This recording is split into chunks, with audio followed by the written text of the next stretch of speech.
Most people think heart attacks announce themselves: chest pain, left arm going numb, a dramatic collapse. That's what the movies show. That's what most people expect. But after 60, the most dangerous cardiac events are the quiet ones, the ones that build slowly while you sleep. No warning, no time to call for help, no second chance. And here is what shocks most of my patients when I tell them this in the recovery room. Those events are almost always triggered by something ordinary, something completely unremarkable, something you did before turning off the light. I'm Dr. Arthur Clark. I'm a cardiac surgeon. I've spent over 20 years opening chests, repairing arteries, and holding hearts in my hands. I've also spent 20 years watching the same preventable patterns repeat themselves over and over in patients who had no idea what they were doing to themselves every single night.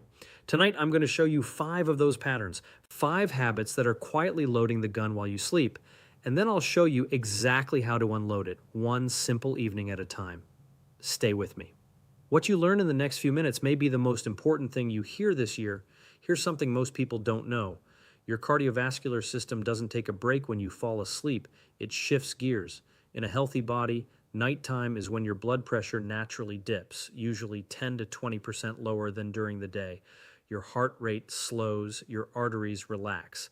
It's a biological reset, a form of maintenance the body has been running for your entire life. But after 60, that system becomes less reliable. The blood vessels stiffen, the pressure regulation gets less precise.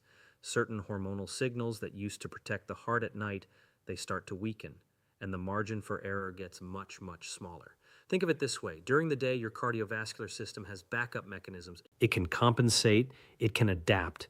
At night, many of those mechanisms are offline. The body is running on a skeleton crew. That's what makes the night different after 60. That's why the hours between midnight and 6 o'clock in the morning carry the highest risk of heart attack and stroke for people over 60. Not the afternoon, not the morning rush, the quiet hours, the hours when no one is watching, but your habits are. Now, here's the part that changes everything. What happens during those dangerous hours is largely determined by what you did before bed, the meal you ate, the pill you took or didn't take, the temperature in your room, decisions that felt completely routine. That's what we're going to talk about. Starting right now with the one that surprises my patients the most, let me ask you something. What time did you eat dinner last night and what was on the plate? I ask every patient that question, and for a surprising number of people over 60, the answer is somewhere around 8 or 9 at night, sometimes 10 at night. A full meal, pasta, rice, meat, maybe something fried followed by the couch, then bed within an hour or two. I understand why it happens. Busy days, family schedules, the habit of a lifetime. But from a cardiac standpoint, this habit is quietly harming your heart. A heavy meal late at night is one of the most underestimated stresses your heart faces. Here's what's happening inside your body. When you eat a large meal, your digestive system demands an enormous increase in blood flow. Your heart has to pump harder, blood pressure rises, triglycerides, the fats in your blood, spike sharply within 2 to 4 hours after eating. Now layer that on top of going to sleep. Your body expects the evening to be a wind down, not an all-hands cardiovascular emergency. Instead, your heart is working overtime to digest a full dinner while simultaneously trying to shift into its nighttime recovery mode. Those two demands are in direct conflict, and in a person over 60 with any degree of arterial stiffness, that conflict has real consequences. Studies have consistently shown that eating within 2 to 3 hours of sleep is associated with elevated nighttime blood pressure, higher rates of acid reflux that can mimic and trigger cardiac symptoms, and increased risk of cardiovascular events during sleep. The fix is not complicated. Finish your main meal by 6 or 7 in the evening. Keep late meals light protein and vegetables, not heavy fats. Does your dinner schedule look anything like what I just described? You'd be surprised how many people answer yes and never connected it to their heart. Now this one I need you to take very seriously because this is where the most preventable damage happens. In my clinical experience, if you are over 60 and you take medication for high blood pressure, statistically more than 60% of people in that age group do, the timing of that medication matters enormously, more than most doctors take time to explain. For most people, blood pressure follows a predictable curve through the day. It rises in the morning, peaks in the afternoon, dips at night. But a significant portion of people over 60, particularly those with hypertension, don't get that nighttime dip. Their pressure stays elevated or it actually surges during the early morning hours. This condition is called nocturnal hypertension, and most people have never heard of it, and it is dangerous in ways that daytime high blood pressure is not. While you sleep, the arterial walls are not braced for impact. A pressure surge at 3 o'clock in the morning hits the arterial walls very differently than one at 3 o'clock in the afternoon. It's more likely to rupture a vulnerable plaque inside a coronary artery, more likely to trigger clot formation, more likely to send someone to my table. If you take your blood pressure medication only in the morning, it may wear off by the time you need it most. If you forget it entirely, you may be leaving yourself completely unprotected during the most vulnerable hours of the night. What should you do? Talk to your doctor specifically about timing. Ask whether your medication should be taken at night rather than in the morning. The conversation takes 2 minutes. It could save your life. There is strong evidence, including the Hygia chronotherapy trial, that evening dosing of blood pressure medication significantly reduces cardiovascular risk during sleep. That is not a minor adjustment. That is a potentially life-saving conversation to have. Don't assume the timing doesn't matter. In cardiology, timing can be the entire difference. And most patients over 60 have never once had this conversation with their doctor. I want you to think about someone you know who snores, a spouse, a parent, maybe yourself.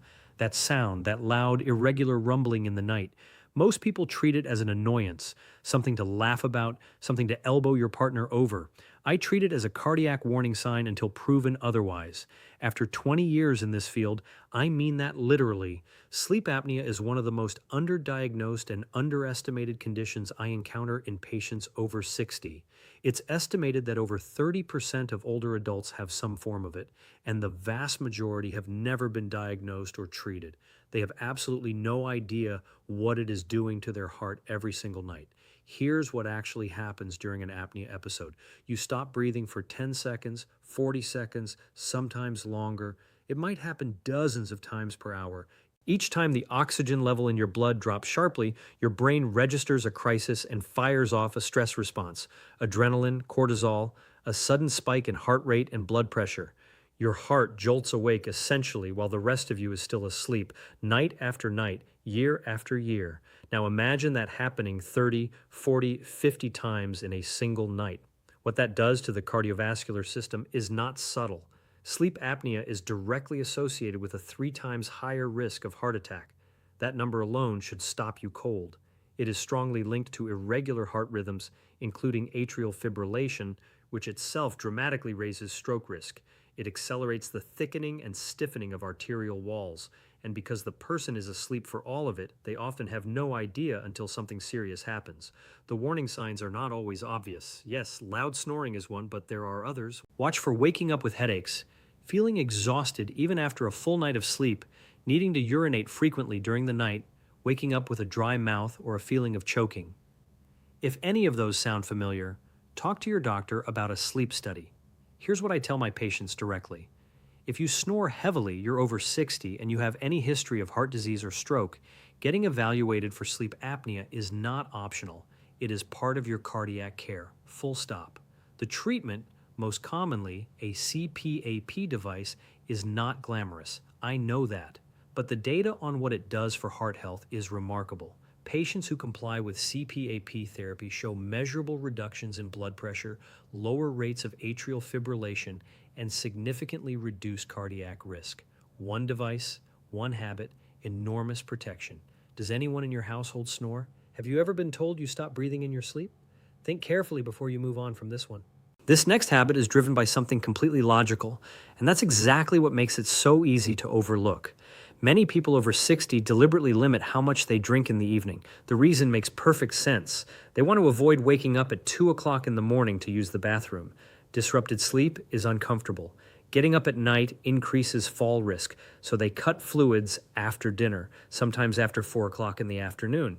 I understand the reasoning completely, but from a cardiovascular standpoint, going to bed even mildly dehydrated is a meaningful risk factor and one that almost nobody talks about. When you are dehydrated, your blood becomes more viscous, thicker. It doesn't flow as freely through your vessels. For a young cardiovascular system, that's a manageable inconvenience. For a person over 60 dealing with arterial stiffness and plaque, it's a very different story. Thick blood moves slowly through already narrowed arteries. It is more prone to forming clots. And here's the timing problem most people don't consider. During sleep, your heart rate naturally slows. Blood moves more slowly through the system anyway. Now combine slow circulation with thicker blood in a body that has been lying still for 7 or 8 hours in arteries that may already be narrowed. That combination, dehydration, slow heart rate, reduced movement, and vessel disease, is one of the reasons strokes and heart attacks cluster in the early morning hours. The fix here is genuinely simple. Drink a full glass of water before bed. Not a large amount, just 8 ounces. That's all it takes. Enough to ensure your blood isn't thickening unnecessarily while you sleep. Keep another glass on your nightstand for when you wake up. That moment of mild thirst at 2 o'clock in the morning, your body is asking for something your heart also needs. You don't have to choose between sleep and cardiovascular protection. Here's one that surprises almost every patient I mention it to because it sounds almost too simple to matter. What temperature is your bedroom at night? Most people have never once thought about it in terms of heart health. They think about comfort, they think about personal preference, but there is a specific range that your cardiovascular system prefers. And outside of that range, your heart is quietly working harder than it should be. Let's start with too warm. When your bedroom is above about 22 degrees Celsius, roughly 72 degrees Fahrenheit, your body works to dissipate heat throughout the night. Your blood vessels dilate. Your heart rate stays elevated. Sweating increases fluid loss, which brings us right back to the dehydration problem we just discussed. And critically, your sleep quality drops. You spend less time in the deep restorative stages where the heart gets its best overnight recovery. Now the opposite. A bedroom that is genuinely cold below 16 or 17 degrees Celsius creates a different kind of cardiovascular stress. Cold causes vasoconstriction. Your blood vessels tighten to preserve core body heat. Blood pressure rises. The heart has to push against more resistance. For someone with existing coronary artery disease or hypertension, that nighttime pressure increase is not trivial. The optimal range for sleep and cardiovascular protection is between 18 and 22 degrees Celsius, 65 to 72 degrees Fahrenheit. That window keeps your body in thermal neutral territory. Vessels relaxed, heart rate low and steady, sleep stays deep. One setting, real protection. Everything I've described so far might sound like a long list of things to worry about. I want to reframe that completely because when you look at all 5 habits together, what you actually have is a blueprint, a simple, practical evening routine that addresses every single one. I call it the heart-safe evening routine, and it fits into a normal life without any dramatic changes. Here's how it looks. Between 6 o'clock and 7 o'clock in the evening, that's your window for the main meal. Lean protein, vegetables, a moderate portion of carbohydrates if you need them. Not a feast, not a fast, just a proper dinner at a civilized hour. Giving your heart a full 3 to 4 hours to settle before sleep at 7 o'clock. Water and medications. If your doctor hasn't specifically discussed the timing of your blood pressure medication with you, this is your reminder to have that conversation. Evening dosing may be significantly more protective. Take that question seriously. Between 8 o'clock and 9 o'clock, your window, a gentle walk, some reading, a calm conversation. This is the time to step away from screens, particularly bright phone screens, which suppress melatonin and keep the nervous system alert far longer than it should be before sleep.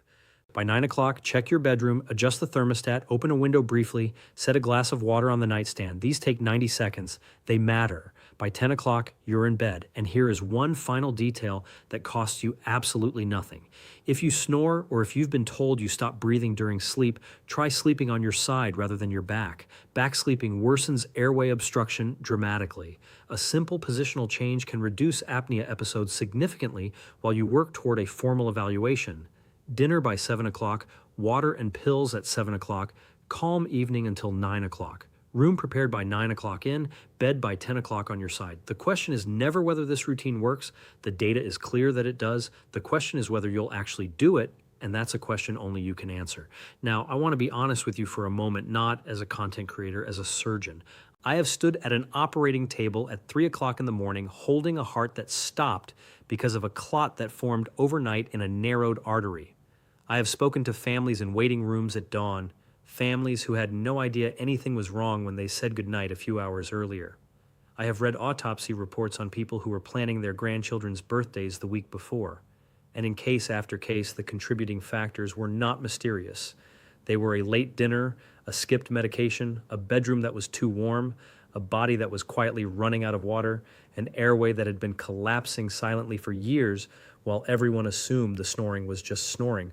These are not exotic risk factors.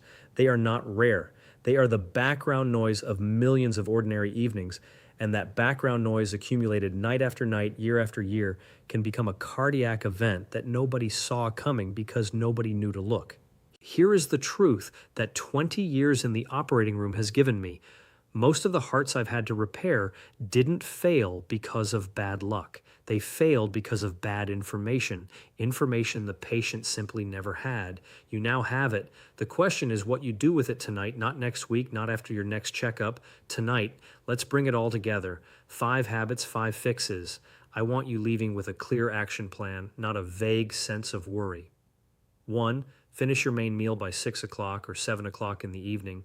Not a radical diet, just a reasonable dinner at a reasonable hour.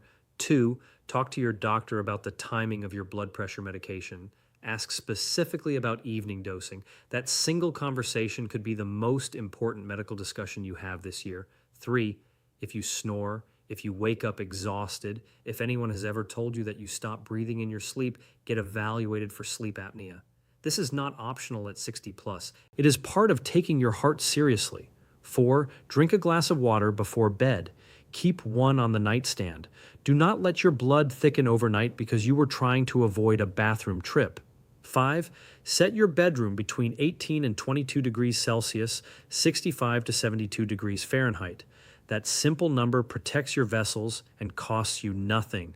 Now, I want to ask you something directly, and I genuinely want you to answer in the comments below. Which of these 5 habits do you recognize in yourself? I have a strong feeling at least 2 or 3 hit close to home. You're not alone in that. Most of my patients recognize themselves in this list. The difference is you now know what to do about it. If this video gave you something useful, please share it. There is someone in your life, a spouse, a sibling, a friend, someone over 60 who has never once connected their nightly habits to their heart. Send it to them. Take care of that heart. It has been working for you every single minute of every single night for your entire life. Give it the conditions it needs to keep going. One last thing, everything I've shared here is general medical information based on current cardiovascular research and my own clinical experience. It is not a substitute for your personal medical care before you make any changes to your medication schedule, especially. Please talk to your own physician. That's not a legal disclaimer. That's genuine advice from someone who wants you still watching this channel 10 years from now. Good night. Sleep well. Take care of yourself starting